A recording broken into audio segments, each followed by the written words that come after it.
just prior to that, once we're done with those permit plans, we get those permit plans sent out and do what I always think is one of the most exciting parts is, right, we take all of those conversations we've had with the buyer about color tones, materials, and such that they're looking for on the outside of their house.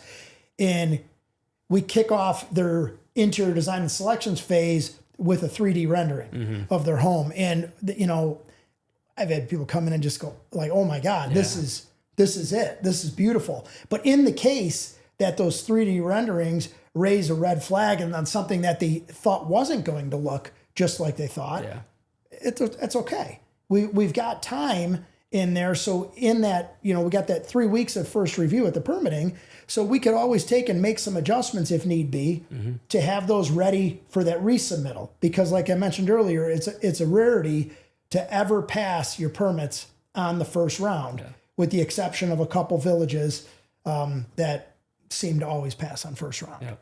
So we'll be in permit phase. We'll have our project kickoff meeting, get selections rolling. In our next episode, we'll talk a little bit more in depth on how that selections process works. Yeah, it's an exciting part of the process, and I personally think it's the most exciting part for the client.